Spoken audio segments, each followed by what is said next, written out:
ମୁଁ ସୁରମାତା ସଂସ୍କୃତ ଶିକ୍ଷୟିତ୍ରୀ ସଠିଲ ଉଚ୍च ବିଦ୍ୟାଳୟ ସଠିଲ ବେତନଟି ମୟୂରଭଞ୍ଜ। ମୁଁ କାରକ ବିଷୟରେ ଆଜି କିଛି ବୁଝାଇବାକୁ ଯାଉଅଛି।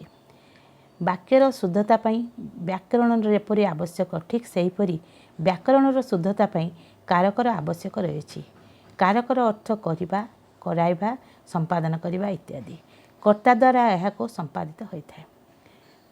କାରକ କାହାକୁ କୁହାଯାଏ? ବାକ୍ୟ ମଧ୍ୟରେ କ୍ରିୟାପଦ ସହିତ ଅନ୍ୟ ପଦମାନଙ୍କର ଯେଉଁ ସମ୍ବନ୍ଧ ରହିଥାଏ ତାହାକୁ କାରକ କୁହାଯାଏ।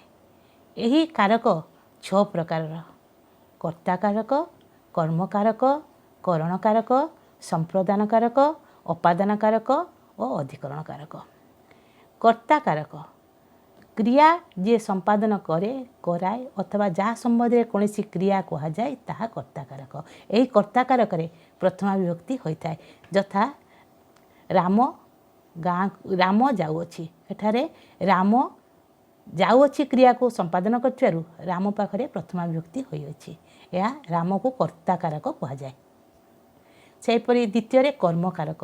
କର୍ତ୍ତାର କ୍ରିୟା ସାଧନରେ ଯାହା ଅଭିଳଷିତ ତାହା କର୍ମକାରକ। କର୍ମକାରକରେ ଯିଏ ଦ୍ୱିତୀୟା ବିଭକ୍ତି ହୋଇଥାଏ। କରଣ କାରକ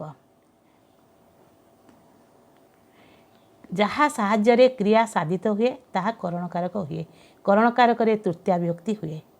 ସମ୍ପ୍ରଦାନ କାରକ ଯାହାକୁ କୌଣସି ବସ୍ତୁ ସମ୍ୟକ ରୂପେ ଦାନ କରାଯାଏ ତାହାର ସମ୍ପ୍ରଦାନ କାରକ ହୁଏ। ସମ୍ପ୍ରଦାନ କାରକରେ ଚତୁର୍ଥୀ ବିଭକ୍ତି ହୁଏ।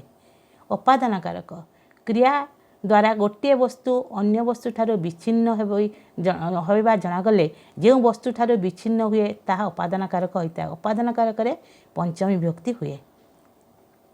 ଅଧିକରଣ କାରକ କ୍ରିୟା ଯେଉଁ ସ୍ଥାନରେ ବା ଯେଉଁ ସମୟରେ ସାଧିତ ହୁଏ ସେହି ସମୟରେ ବା ସ୍ଥାନରେ ଅଧିକରଣ କାରକ ହୋଇଥାଏ।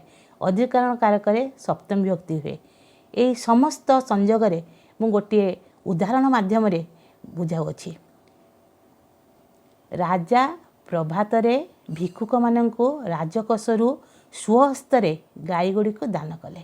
ଏଠାରେ କିଏ ଦାନ କଲେ? ରାଜା ଦାନ କଲେ। ରାଜା କର୍ତ୍ତା କାରକ। କ'ଣ ଦାନ କଲେ?